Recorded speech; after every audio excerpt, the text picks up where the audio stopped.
On a cold Tuesday morning in Washington, D.C., Senator Alex Padilla thought the day would be a routine meeting. He would ask Secretary of Homeland Security Kristi Noem a question about immigration policy, get an answer, and go about his business. He never imagined that minutes later he would find himself in the arms of 3 security guards shouting, "Get your hands off me!" But this forced removal was only the first link in a chain of events that would unravel America's biggest immigration scandal. Before diving into the story, comment where you're watching from, and don't forget to subscribe so you won't miss the latest stories. The Department of Homeland Security headquarters gleamed in the morning light, its imposing glass and steel structure a testament to the post-9/11 security state. Inside the James S. Brady Press briefing room, journalists settled into their seats, laptops open, recorders ready. The atmosphere was tense but controlled, standard procedure for a high-profile briefing on immigration enforcement. In the back row, Senator Alex Padilla reviewed his notes one last time. As California's first Latino senator and a vocal advocate for immigration reform, he'd attended not as press, but as an observer. His office had received disturbing reports from constituents, families separated without documentation, legal, residents detained without cause, asylum seekers turned away against international law. Today's briefing promised transparency about ICE operations in Los Angeles, and Padilla intended to ensure that promise was kept. At precisely 9 a.m., Secretary Kristi Noem entered the room, flanked by ICE Director Thomas Reynolds and 3 stern-faced security personnel. Noem approached the podium with confidence, her burgundy blazer a splash of color against the room's muted tones. "Good morning," she began, voice crisp and authoritative. "Today I'm announcing the successful completion of Operation Border Shield, a coordinated effort to enforce our immigration laws and protect American communities." She gestured to a large screen displaying arrest statistics. In the past 6 weeks, ICE has detained 4,328 undocumented individuals with criminal records in the Los Angeles area alone. This represents a 34% increase in efficiency from previous operations. As Noem continued detailing the unprecedented success of the operation, Padilla flipped through the press packet he'd been handed. The numbers didn't match what his office had documented. According to community reports, thousands of detainees had no criminal history whatsoever. Many were legal residents or asylum seekers with pending cases. Noem's voice cut through his thoughts. "We've also implemented new detention protocols to ensure humane conditions while maintaining security."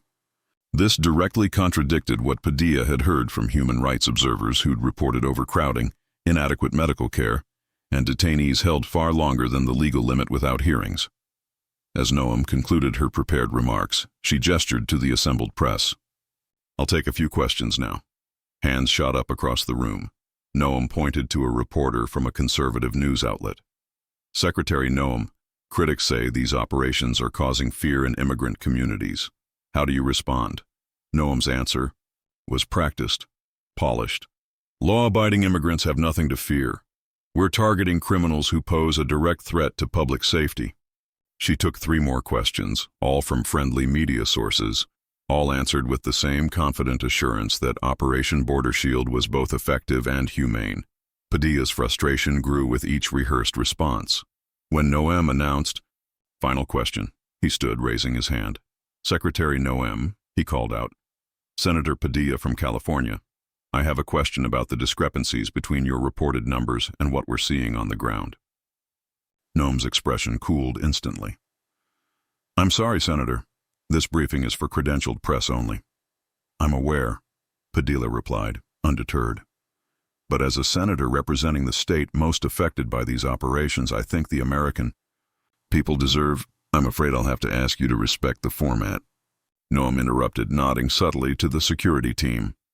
Padilla stood his ground. "I'm simply asking about documented discrepancies. Your report claims all detainees have criminal records, but we have hundreds of cases." He didn't finish the sentence.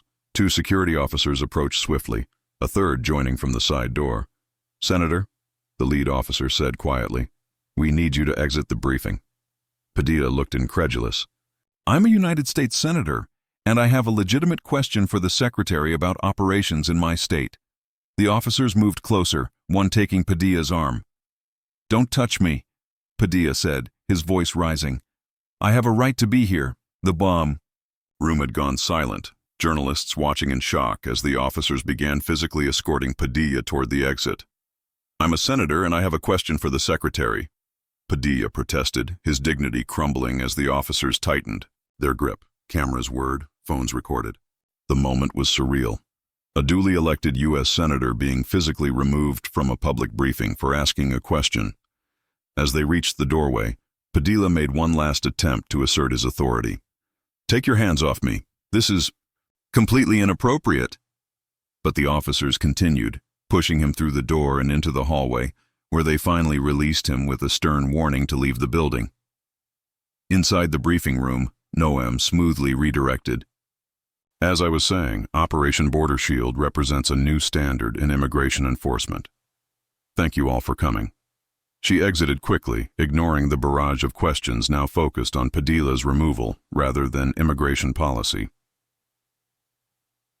Outside the building, Padilla straightened his tie, his hands shaking with a mixture of anger and disbelief. His chief of staff, Miguel Ramirez, rushed to his side. "What the hell happened in there?" Miguel asked, eyes wide. "They removed me for asking a question," Padilla replied, still processing the humiliation. "A question about the numbers not matching reality." Miguel's phone buzzed continuously. "It's already online. CNN, MSNBC, even Fox has the footage." Padilla nodded grimly. "Let's go back to the office. This isn't over." Within an hour, the video had gone viral. Senator silenced and Padilla removed. Trended nationwide. Cable news ran the footage on a loop. A Latino senator being manhandled out of a government briefing for questioning immigration policy. In his Senate office, Padilla watched the coverage with his senior staff.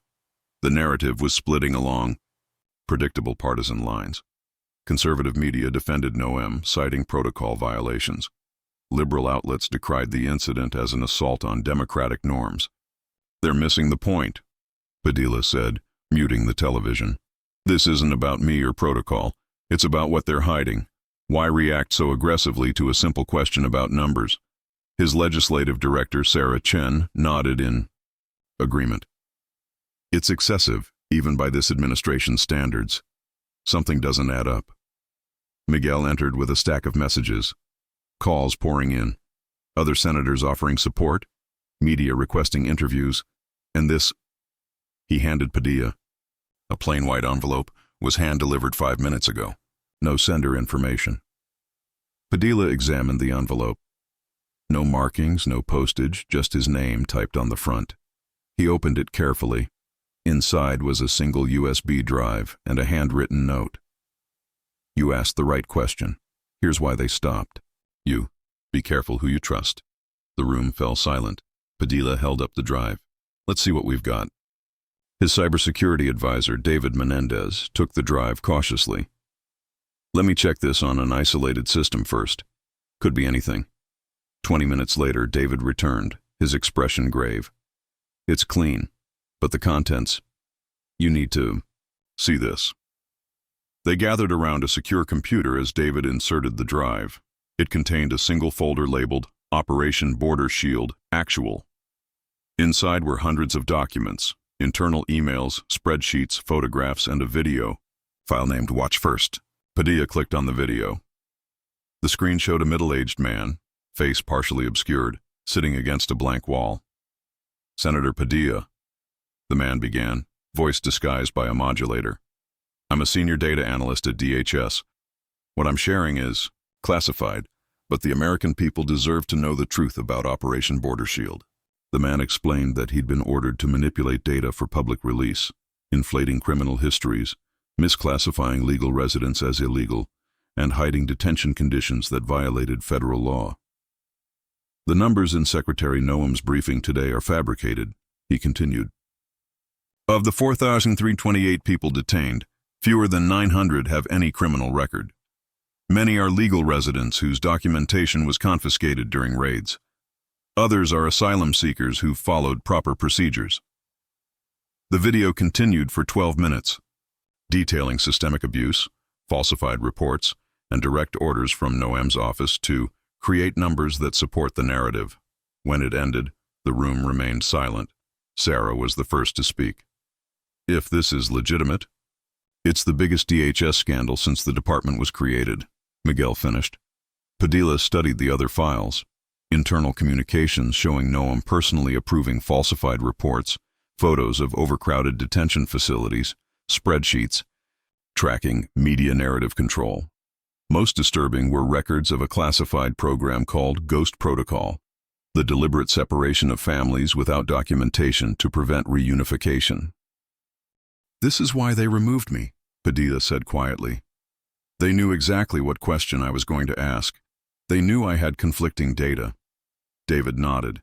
And they couldn't risk you challenging their numbers publicly. So what do we do? Sarah asked. Padilla stood, determination replacing the morning's humiliation. We verify everything on this drive, cross-reference with our sources, build an airtight case. And then? Miguel asked. Then we make sure this can't be buried or spun or forgotten. Padilla replied. We need to see these facilities firsthand. No cameras, no advance notice. They'll never allow it, Sarah warned. Padilla's expression hardened. They don't get to decide. I'm a United States Senator, and I have oversight responsibility.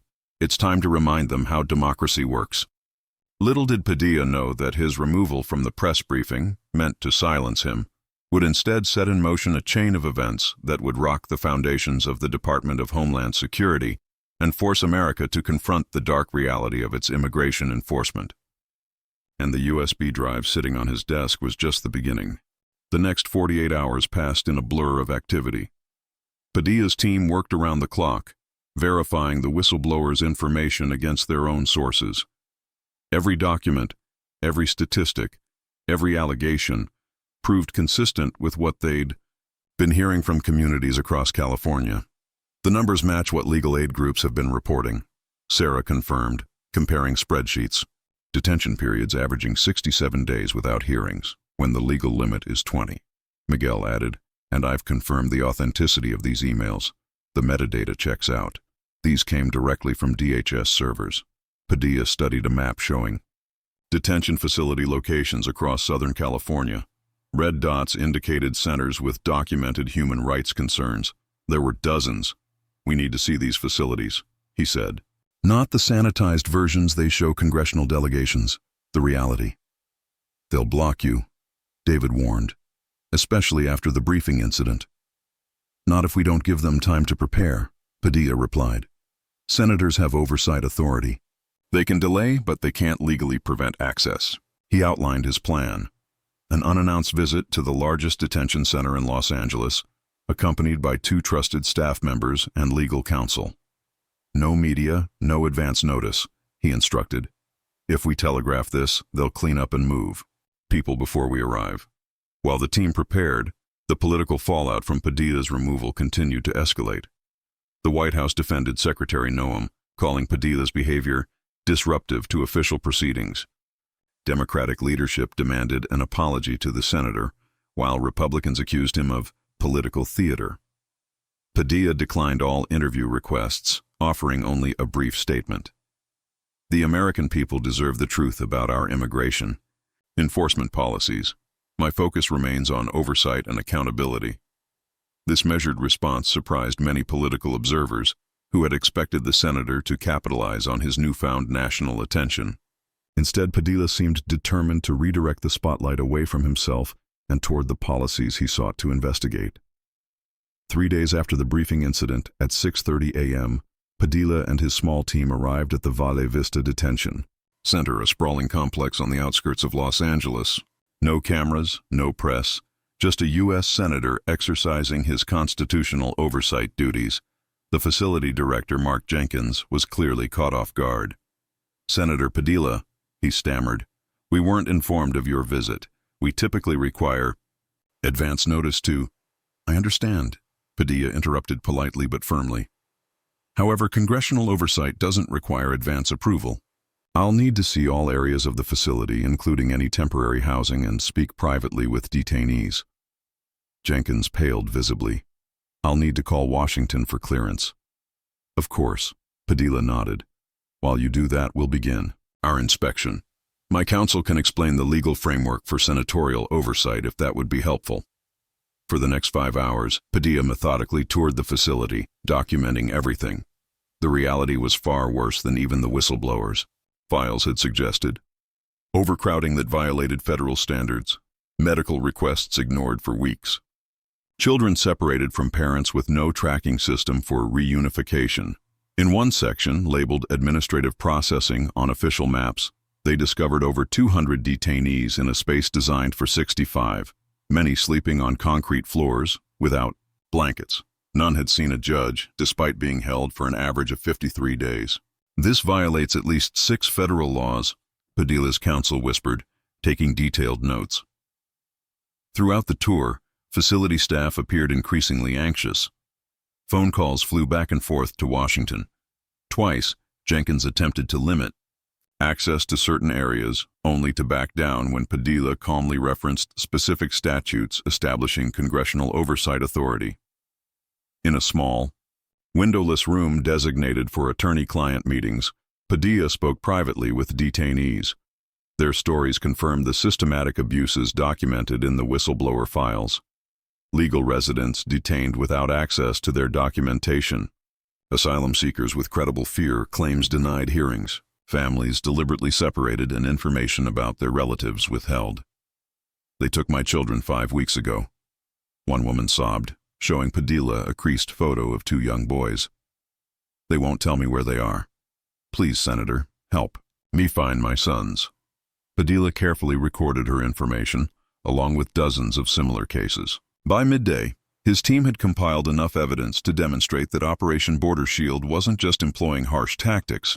It was systematically violating U.S. law, judicial orders, and international human rights conventions. As they prepared to leave, Padilla's phone buzzed with an urgent message. His press secretary had forwarded a White House announcement. Secretary Noem would hold an emergency briefing at 3 p.m. regarding false allegations about immigration enforcement operations. They know we're here, Miguel said, showing Padilla his own phone. Multiple news outlets were already reporting the senator's surprise inspection. Padilla nodded grimly. They'll try to get ahead of this, control the narrative before we can present our findings. What's our move? Sarah asked. We accelerate, Padilla replied. I need to be back in D.C. for that briefing.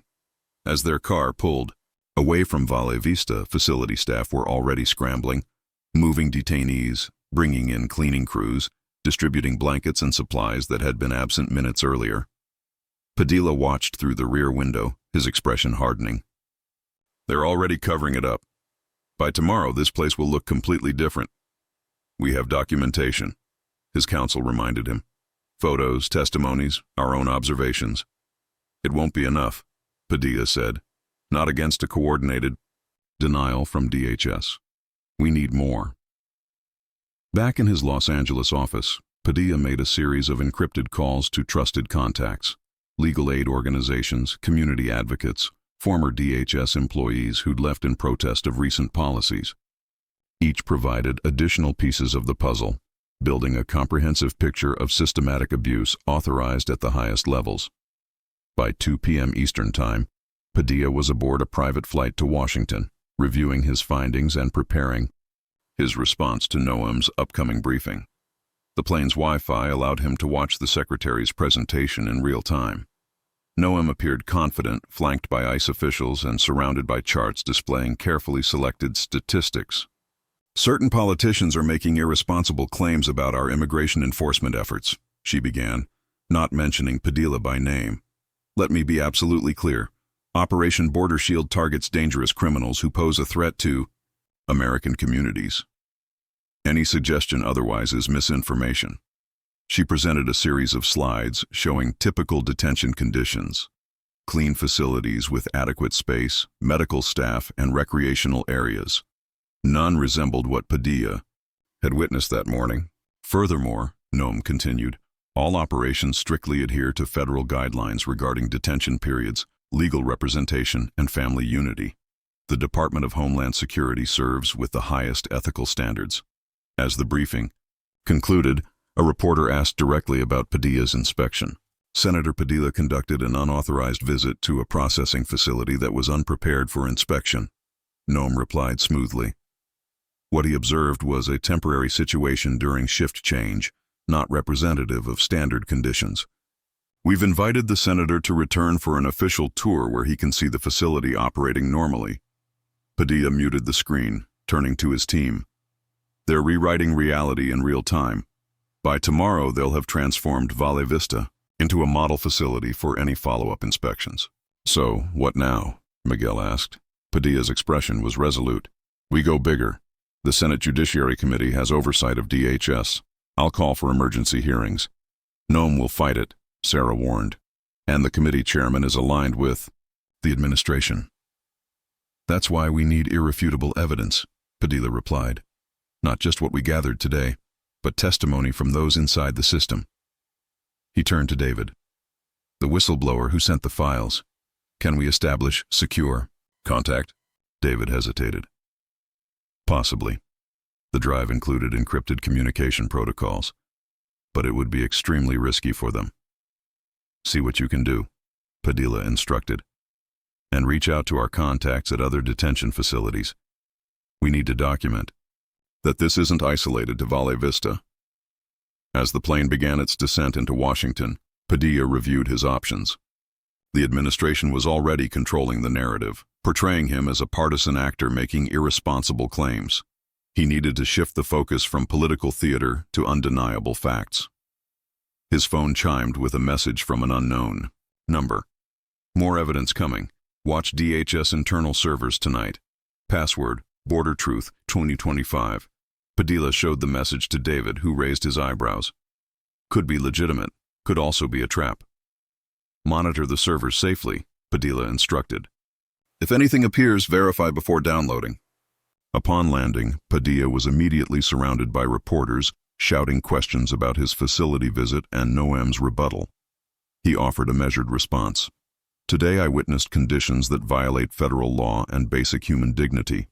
Secretary, Noem's characterization does not align with what I personally observed. I'll be presenting detailed findings to the appropriate congressional committees. At his Senate office, the team reconvened to develop their strategy. The political risks were enormous. Taking on DHS would provoke fierce resistance from the administration and its allies. If their evidence proved insufficient or could be effectively countered, Padilla's credibility would be destroyed. But the human stakes were even higher. Thousands of people were suffering under policies that violated their legal rights. The woman's tearful plea, "Help me find my sons," echoed in Padilla's mind. Shortly after midnight, David burst into Padilla's office, laptop in hand. "Senator, you need to see this. The server access was legitimate. Someone inside DHS is uploading internal documents in real time." The screen showed dozens of files being transferred to a secure server. Operational directives, facility reports, and most explosively, video footage from detention centers across the country. "This is much bigger than we thought," David said, scrolling through file names. "These come from at least 12 different facilities in 5 states, Padilla leaned forward. "Play the video files." What they witnessed over the next hour confirmed their worst fears. The abuses at Valle Vista weren't exceptional. They were standard operating procedure under Operation Border Shield. Facility after facility showed the same patterns: overcrowding, medical neglect, family separations, and detainees held far beyond legal limits without hearings. Most disturbing were videos of staff training sessions where supervisors explicitly instructed officers to confiscate and misplace legal residence documentation, creating a bureaucratic nightmare that could keep them detained indefinitely. "This is deliberate policy," Padilla said quietly, watching as trainers explained how to disrupt the alien support network by separating family members and sending them to facilities in different states. "What do we do with all this?" Miguel asked, staring at the screen in horror. Padilla was silent for a long moment, weighing the gravity of their next steps. This evidence implicated officials at the highest levels of DHS, including Secretary Noem herself. "We make it impossible to ignore," he finally said, "not through leaks or press conferences, but through the constitutional process." He outlined a 3-part strategy. First, secure sworn testimony from whistleblowers willing to go on record. Second, present their evidence in a formal Senate Judiciary Committee hearing where DHS officials would be required to respond under oath. Third, simultaneously file official reports with the DHS Inspector General and the Department of Justice's Civil Rights Division. This isn't about politics or partisanship, Padilla emphasized. It's about upholding the law and basic human dignity. As dawn broke over Washington, Padilla's team finalized preparations for what would become the most significant challenge of his political career. The senator, who had been physically removed from a press briefing for asking an inconvenient question, was now positioned to expose the largest human rights scandal in DHS history. What had begun as a moment of public humiliation was about to transform into a reckoning that would reverberate through the highest levels of government.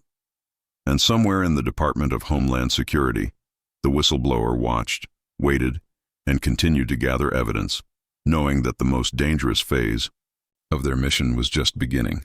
The Senate Judiciary Committee hearing room was filled to capacity, tension hanging in the air like an electric charge. Senators from both parties sat behind the curved dais, staff members whispering last-minute advice in their ears. In the gallery, journalists and spectators leaned forward in anticipation. At the witness table, Secretary Kristi Noem projected confidence, surrounded by a phalanx of DHS officials and legal counsel. She had spent the past week dismissing Padilla's allegations as political theater and gross mischaracterizations. The administration had closed ranks behind her, with the White House press secretary declaring full confidence in her leadership. As the committee chairman called the hearing to order, Padilla sat straight-backed in his seat, surrounded by meticulously organized evidence binders. He had barely slept in the past week, working around the clock to verify every document, cross-reference every testimony, and prepare for this moment. Today's hearing will address oversight concerns regarding Department of Homeland Security immigration enforcement operations. The chairman began. We'll hear opening statements from Secretary Noem, followed by questions from committee members. Noem's statement was polished and unwavering.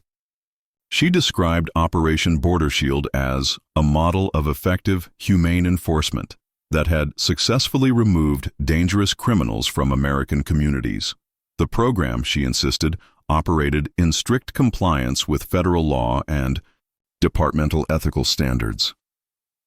Senator Padilla's characterizations are not just misleading, she concluded.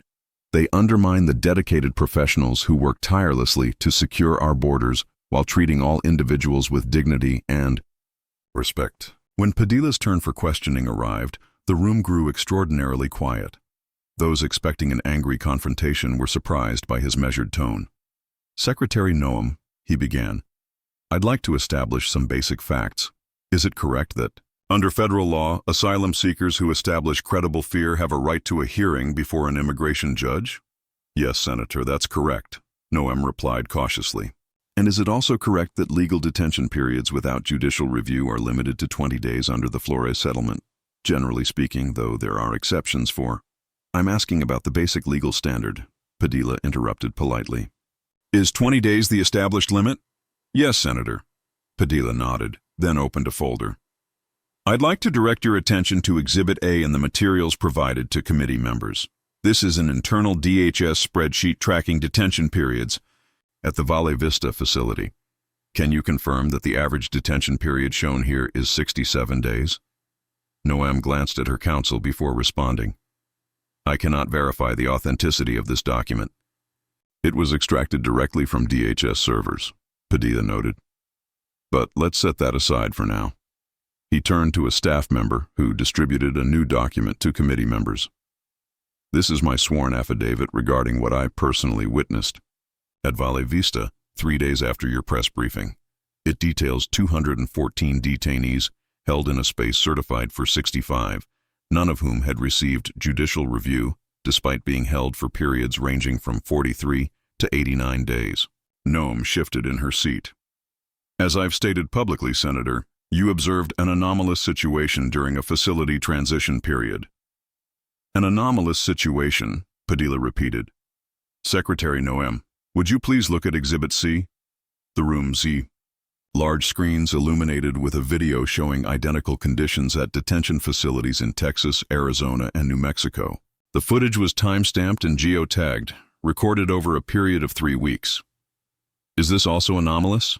Padilla asked quietly. Before Noem could respond, Padilla continued. Exhibit D contains sworn affidavits from 47 DHS employees documenting systematic violations of detention protocols. Exhibit E includes testimony from 112 detainees, including legal residents whose documentation was deliberately confiscated and misplaced. Committee members from both parties were now flipping through, the evidence binders' expressions growing increasingly grave. But perhaps most concerning, Padilla said, voice steady, is Exhibit F, the operational directive for what's internally called Ghost Protocol. He nodded to his aide, who displayed a document bearing Noem's signature. It outlined procedures for separating family members across facilities in different states, with explicit instructions to minimize documentation to prevent straightforward reunification. "Secretary Noem, did you authorize this protocol?" Padilla asked. The room was completely silent. Noem conferred hurriedly with her legal team before responding. "Senator, this appears to be an operational document that has been taken out of context. Family separations only occur when necessary for security or when parentage cannot be verified. Then you deny authorizing this specific protocol? I oversee a department of over 240,000 employees. I don't personally authorize every operational document." Padilla nodded, then played his final card. "Mr. Chairman, I'd like to call an additional witness who can speak directly to this matter." The chairman looked surprised. "This wasn't on the agreed witness list, Senator. I understand, but this witness's safety required anonymity until this moment. Given the evidence presented, I believe the committee will want to hear this testimony." After a brief consultation, the chairman reluctantly agreed. The committee room doors opened, and a middle-aged man in a dark suit entered. Thomas Rivera, former Deputy Director of Operations for ICE, approached the witness table. "Mr. Rivera," Padilla began after the witness was sworn in. "Until 2 weeks ago, you were directly involved in implementing Operation Border Shield, correct?" "Yes, Senator," Rivera replied, his voice steady despite his evident nervousness. "I supervised operational implementation across the Southwest region. And in that capacity, did you have direct knowledge of the protocols we've been discussing?" Rivera took a deep breath. "I did. I was present when Secretary Noem personally approved the Ghost Protocol in March. I was instructed to implement separation procedures without creating traceable records." A murmur swept through the room. Noem's face had gone pale. When I raised concerns about legal violations, Rivera continued, "I was told that deterrence requires discomfort and that family reunification was not an operational priority." "And why are you testifying today?" Padilla asked. Rivera looked directly at Noem. "Because what we're doing is wrong.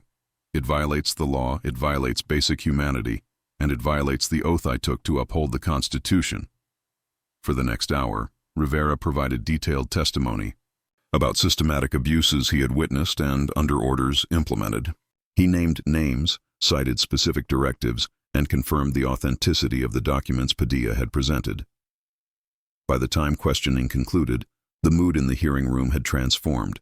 This was no longer a partisan skirmish, but a sobering revelation of government misconduct that transcended political divisions. Even senators who had initially defended Noem were now asking pointed questions about oversight failures and potential legal violations. The DHS legal team looked increasingly alarmed, passing urgent notes to the secretary. In her closing statement, Noem attempted to salvage the situation, promising a thorough internal review and emphasizing her commitment to addressing any verified concerns. But her previously confident demeanor had crumbled, her words hollow against the mountain of evidence presented. As the hearing adjourned, chaos erupted. Journalists rushed to file breaking stories. Congressional staff huddled in urgent conferences. Padilla, surrounded by security personnel due to death threats he'd received since announcing the hearing, made a brief statement emphasizing that this was not about politics but about upholding American values and the rule of law. Within hours, the impact was seismic. Cable news channels ran continuous coverage, legal experts analyzed potential criminal liabilities, and human rights organizations filed emergency court motions on behalf of detained individuals. The White House, initially supportive of Noem, issued a carefully worded statement expressing concern about the serious allegations and promising a full investigation. Political observers recognized this as the beginning of a strategic distancing. By evening, protests had erupted outside DHS headquarters and detention facilities nationwide. The hashtags Ghost Protocol and Noemogate dominated social media. Bipartisan ties in the congressional delegations announced immediate inspections of detention centers in their states. In his Senate office, Padilla met with a small group of families whose loved ones had been detained under Operation Border Shield. Among them was Maria Sanchez, the woman who had begged him to find her sons during his Valle Vista visit. "We found them, Mrs. Sanchez," he told her, his professional composure briefly cracking. "They're in a facility in Georgia. We're arranging for your reunification tomorrow." As she wept with relief, Padilla was reminded why he had risked his career and safety to pursue this investigation. Behind the politics and procedures were real lives, real families torn apart by policies implemented in America's name. The next morning brought the inevitable political earthquake. Secretary Noem announced her resignation, citing a desire to avoid distraction from the department's vital mission. The White House, reading the national mood, accepted immediately and announced a bipartisan commission to review all immigration enforcement operations. The Department of Justice opened a formal investigation into civil rights violations. The DHS Inspector General initiated a comprehensive audit. Federal judges in 3 states issued emergency orders requiring immediate reviews of all detention cases. For Padilla, vindication came not from these official responses, but from the real-world impact. Detention facilities began processing backlogged cases and reuniting separated families. Legal residents had their documentation returned. Asylum seekers received the hearings they were legally entitled to. The whistleblowers, Rivera and others, who had risked their careers and safety, were protected by enhanced congressional safeguards. Their testimony had transformed public understanding of what had been done in Americans' name. 1 week after the hearing, Padilla returned to the Valle Vista facility. The transformation was stark. Overcrowding had been addressed. Medical personnel were present, and detainees reported significantly improved conditions. Most importantly, those held beyond legal limits were finally receiving judicial review. In a quiet moment during this follow-up visit, Padilla found himself in conversation with a detention officer who had been present during his first inspection. "Why did this all happen?" Padilla asked. "How did we reach a point where these abuses became standard procedure?" The officer considered the question carefully. "It was gradual," he finally said. "First, we cut small corners for efficiency, then larger ones for political goals. Each step seemed justifiable in isolation. Before we knew it, we were doing things none of us would have imagined when we took this job." "And now?" Padilla pressed. "Now we remember why oversight matters," the officer replied. "Why checks and balances exist. Why no department, no matter how important its mission, can operate without accountability." This lesson extended far beyond immigration policy. Across Washington, congressional committees renewed dormant oversight functions. Inspectors general found their reports suddenly taken seriously. Whistleblower protections were strengthened through bipartisan legislation. For Padilla personally, the aftermath brought both acclaim and danger. Death threats continued. Political opponents accused him of grandstanding. Some questioned his motives and methods, but for every critic there were dozens of families reunited, hundreds of individuals whose rights were restored, and thousands of Americans who had witnessed their government's capacity for both failure and correction. 3 months after the hearing that changed everything, Padilla spoke at a community center in East Los Angeles. The audience included many who had been directly affected by Operation Border Shield, former detainees, separated, families now reunited, community advocates who had fought for years against abuses. "What we witnessed wasn't just a failure of policy," he told them. "It was a failure of moral imagination, the ability to see those different from ourselves as equally deserving of dignity and justice." He paused, looking out at the faces before him. But what followed, the public awakening, the bipartisan demand for accountability, the recommitment to our highest values, that represents the America we strive to be.